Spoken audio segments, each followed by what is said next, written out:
বিসমিল্লাহির রহমানির রহিম। বন্ধুরা, আবারও নবম দশম শ্রেণীর গণিত নিয়ে আসছি। আজকে ত্রিকোণমিতি অঙ্ক করাবো। নবম দশম শ্রেণীর 2 এর অনুশীলনী 26 নম্বর একটা অঙ্ক করাবো। বারবার পরীক্ষা আসছে সৃজনশীল কিভাবে আসছে কত রকমে আসছে, একটা অঙ্ক দিয়ে বুঝিয়ে দিব যে একটা অঙ্ক পারলে এই যত রকম আছে সব রকম অঙ্কগুলো আপনারা পারবেন। দেখেন আমি করি। দেখেন tan square theta minus 1 plus root 3 into tan theta plus root 3 equal to 0। অর্থাৎ পড়েন 1 প্লাস রুট 3 ইন্টু মানে কি গুণ করতে আপনাকে বলছে যে সেহেতু গুণ করেন tan স্কয়ার থিটা মাইনাস গুণ করেন tan কে 10 দুইটা চিহ্ন দুই রকম, একটা মাইনাস একটা প্লাস থাকলে মাইনাস হবে। অর্থাৎ দুইটা দুই রকম চিহ্ন থাকলে কি হবে, দুইটা দুই রকম চিহ্ন থাকলে হবে মাইনাস। তো tan দিয়ে রুট 3 গুণ করেন রুট 3 tan থিটা যা আছে তা লিখেন প্লাস রুট 3 ইকুয়াল টু 0। এখন দেখেন গুণ করা, অর্থাৎ গুণ করলে কি করা লাগবে, হয় যোগ বিয়োগ করা লাগবে, এক জাতীয় সংখ্যা থাকলে যোগ বিয়োগ করা লাগবে, আর যদি এক জাতীয় না থাকে তাহলে কমন নেওয়া লাগবে। দেখেন এখানে tan স্কয়ার আছে আর tan স্কয়ার নাই, এখানে রুট 3 আছে রুট 3 tan আছে, তাহলে এক এক রকম। এখানে আছে tan থিটা, তাহলে অবশ্যই যোগ বিয়োগ জানে তো কমন যায়, তো কমন নেবেন। মনে রাখবেন কিন্তু এক জাতীয় থাকলে কমন এক জাতীয় থাকলে যোগ বিয়োগ হবে, এক জাতীয় না থাকলে তারপরে কমন যাবে। অর্থাৎ কি, যেখানে এখানে tan স্কয়ার tan থিটা আছে তো কমন নেন, ছোটটা কমন নেবেন, tan থিটা কমন নিলে কি হয়, দুইটাতে একটা চলে গেছে, রয়েছে কি tan থিটা মাইনাস সমান দিয়ে ভাগ করলে কত হয় 1। যেমন ধরেন রুট 3 ভাগ রুট 3 সমান দিয়ে ভাগ করলে 1। এ ভাই এ ভাগ করলে কত 1 প্লাস সমান দিয়ে ভাগ করলে কত হবে 1। তো সমান দিয়ে ভাগ করলে 1 হইছে। এখন এখানে মাইনাস চিহ্ন আছে, মাইনাস দেন। এখানে কি আছে, এক জাতীয় দেখেন কি আছে রুট 3। তাহলে যেটা কমন, অর্থাৎ কি এক জাতীয় সংখ্যা আছে সেটাই কমন যাবে, যেটা এক জাতীয় আছে সেটাই কমন যাবে।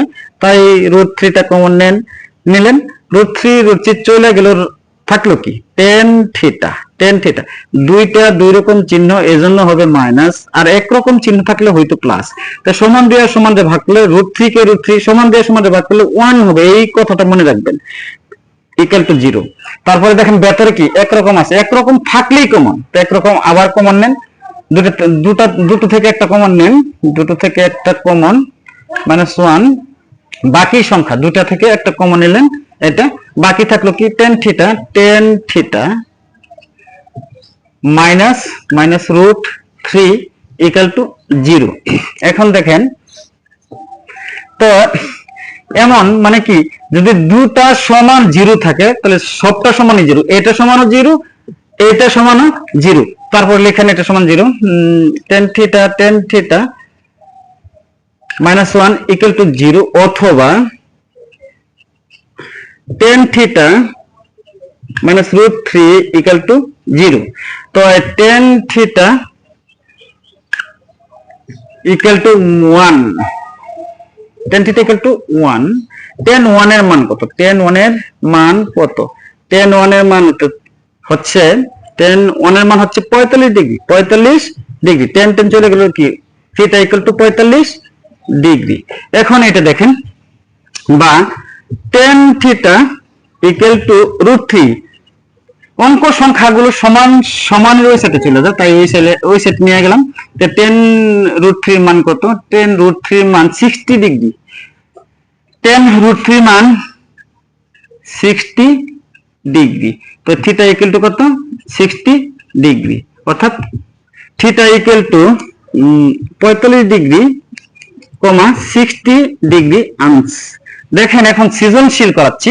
এখানে একটা অঙ্ক দেওয়া আছে একই রকম, এটা কিভাবে বুঝবেন যে এই অঙ্কটা কেমনে বুঝবেন, যদি দেখেন কোথাও প্রথম বন্ধনী আছে তাহলেই বুঝবেন যে এটা 26 নাম্বার অঙ্ক, 9-2 26 নাম্বার ত্রিকোণমিতির অঙ্কটা 9-2। দেখেন আমি সেটা করাচ্ছি।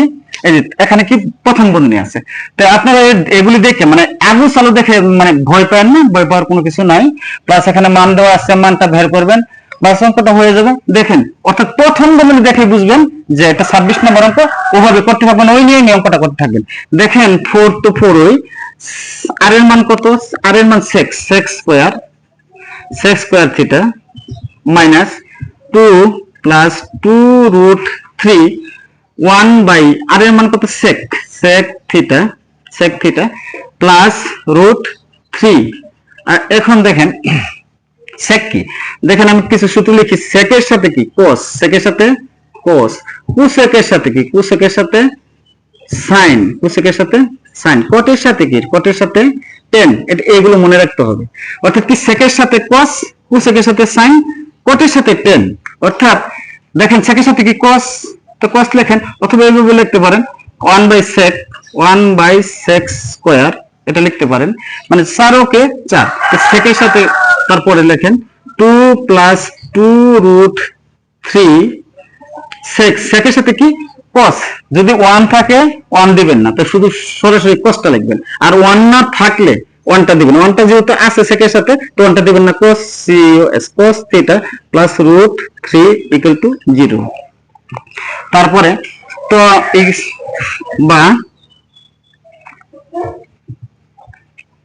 বা 4 sec এর সাথে কি cos, sec এর সাথে cos, তো cos লেখেন cos স্কয়ার θ মাইনাস 2 + 2√3 cos θ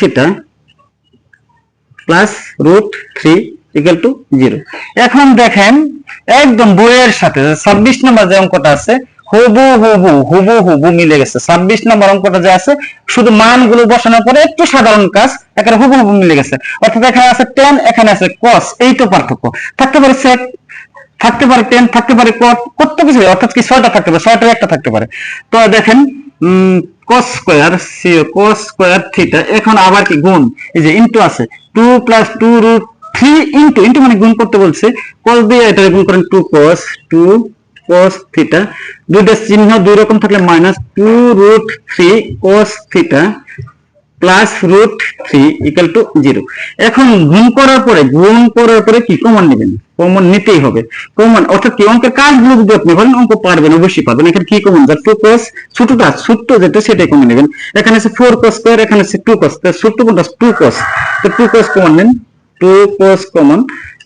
তো 2 cos কমন নিলে 2 দুগুণে কত 4, 2 cos, কারণ দুইটাতে একটা চলে গেছে cos, তো একটা থাকে মাইনাস, সমান দিয়ে ভাগ করলে 1 মাইনাস, এখানে কি কমন যা √3 কমন নেন, কমন নিলে কি থাকে √3 চলে গেলে 2 থাকে, আর এই cosটা থাকে, cosটা লিখেন মাইনাস, দুইটা চিহ্ন দুই রকম এই জন্য মাইনাস, রুট কি কমন সমান দিয়ে ভাগ করলে কত হয় 1 = 0। আবার দেখেন দুটো একরকম, কমন নেন, আবার একরকম থাকলেই কমন নেওয়া লাগবে।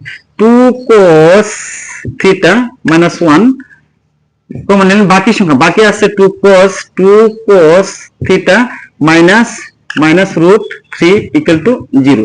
এখন এই দুটো সমান কি 0, এখন আলাদা ভাবে 0 লিখবেন। এটা সমান 0 লিখবেন, এটা সমান 0 লিখবেন। সে 2 cos θ - 1 = 0, অথবা 2 cos √3 = 0। এখন 2 cos θ = -1, cos θ শুধু 1, cos θ = 1/2, মানে 2, মানে ইনটু আকারে থাকলে ভাগ আকারে। cos হাফ এর মান কত, cos হাফ এর মান 60 ডিগ্রি। cos হাফ এর মান cos কাটা গেছে = 60 ডিগ্রি। এখন দেখেন 2 cos √3, cos √3 ইনটু আকারে আছে ভাগ আকারে, √3/2, cos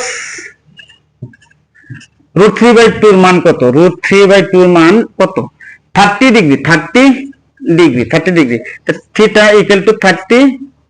30 ডিগ্রি, অর্থাৎ মানটা θ = কত হলো, θ = 60 ডিগ্রি, 30 ডিগ্রি आंसर। অর্থাৎ অঙ্কের যে বেসিক গুলো আছে, মানে কিভাবে কোন কাজ, বেসিক মৌলিক যে নিয়মগুলো আছে এগুলো আপনারা মুখস্থ, এগুলো মনে রাখবেন। অবশ্যই টেকনিক পারবেন, এবং কি আমাকে কমেন্টস করে জানাবেন, এবং কি বাঁশি কেন বাজে এই প্রোফাইলটা ফুল দিয়ে রাখবেন। আপনারা সবসময় অঙ্ক পাবেন, এবং কি লাইভেও আমাকে পাবেন ইনশাআল্লাহ। আসসালামু আলাইকুম।